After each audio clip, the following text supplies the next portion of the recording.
Hey YouTube friends, welcome back to my channel and to my B&M project here in Parkitect. Today I'm going to be doing the station for the coaster. If you're not subscribed, click that button, click the bell icon, let's roll the intro and let's get straight into it. So I'm going to be doing the station today. I'm pretty happy with how it turned out, so I'm just going to talk you through step by step what I did. So first of all, I'm starting off with some warning lines at the end of the station platform. This is just where the coaster, has no fences and the gates open for the floorless coaster. These floorless coasters have these silver gates and then they swing open as the train leaves the station. So I'm going to build those now as well using some poles from the dining set. It happens very quickly because it didn't take me very long to build. But I'll just do that now. So I'm just adding, normally they have 3 poles sticking out. I've just done them in an open position, obviously, because I can't animate them. If I could animate them, then I'd have them closed and opened as the train leaves the station. So now I'm just doing some station gates using some fences from Shy Guys 4 mod set. I'm just laying them out at equal spaces along the platform. They don't exactly line up with the train, but I'm happy with how it looks. Now I'm just building like a station bin. This is somewhere where you could just pop your loose articles. Maybe you didn't put your sunglasses or something in the locker, and so then you had them with you and you can just pop them at the side of the station there while you ride the coaster. And then I'm just adding some discs from the Better Shapes mod along the floor. 4 of them. This is just where you would stand before you enter the train, just to kind of create some order. That's very common with coasters. So I've just done that, and then I'm adding a booth here at the corner just as a control box. So then I'm just going to go in now and start doing the roof structure and the path and the actual building around the coaster. So I'm starting off with using an orange metal sheet from the hangar set around the bottom of the station there. And then I just wanted to try and create a little staff entrance area here just underneath the station. Maybe they need to go underneath and do some maintenance, especially with the floorless coasters that have the drop floor that happens when the train, before it leaves the station, the floor drops away. I believe that can be quite technical, so it has maintenance. So I put a door there so you can go underneath. Just laid out a basic footpath there for the entrance that will kind of be figured out later on. I'm not really sure quite yet where I want to take the path. So I've just laid down just a part of it just so I can get the station done. And then I wanted to do a roof that was a bit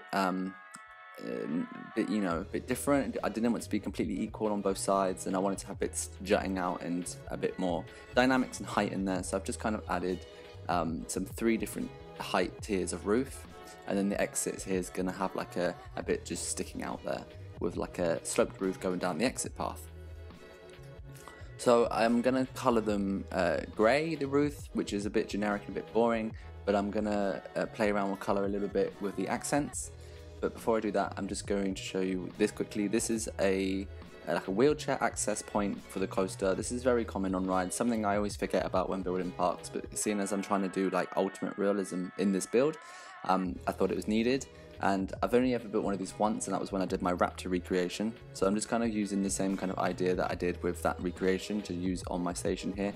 I've just made a tower thing and then a platform that could rise up and down to join the platform. And then obviously those people using that would then enter the ride through the exit. Now I'm just going to accent the roof. I don't like the texture of the roofs in the game. Even the mod roofs are very plain, and even some of the in-game roof pieces haven't got great texture. Some of the steel ones are a bit better, but you can't take them kind of off-grid, and I wanted to have overlapping roofs, so that's why I've had to use some mod roofs here. So I'm just popping a beam down kind of along them on a half-grid kind of scale, and that way it just kind of creates a little bit of texture to them and just adds a little bit more of a design and a bit more, it's more interesting to look at. So I'm just doing that along the whole of the roof of the whole thing, and then I should go in and start kind of dressing it up, making it look a bit more fancy with some edging around the roof pieces and in the station and stuff. So I'm just going to use these beams. These are my favourite beams in the game. They are from the Parkitect toolbox set, and they come in all different angles, and they are perfect for building little framework or doing little support structures and things. They're really great. One of my favourite pieces. I always use them constantly, and the best thing about them is you can resize them, so I can actually make these beams really huge or really small, so they're really, really great. Really great for doing actually custom supports because they have such a steep, they have a really steep beam, so you can really get some steep angles in custom supports if you're doing square supports. Some coasters like Intamin use square supports, so that comes in very handy. But back to my build, I've kind of created the frame there, which I'm happy with. I think it looks interesting, so I'm just going to save that as a blueprint and just kind of put it into the middle of the station, just so it's kind of equally along the station platform.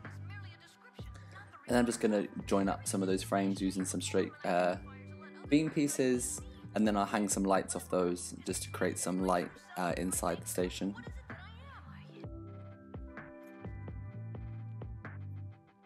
I'm just going to go around the edge of all the roof pieces and just add this yellow trim. I think this just makes it pop a little bit more, makes it look a little bit better. And then I'm using like a thicker beam here just to go around the bottom, just to add like the base structure to it. So I wanted to keep the exit there covered, so that's why I've done this roof going down the exit.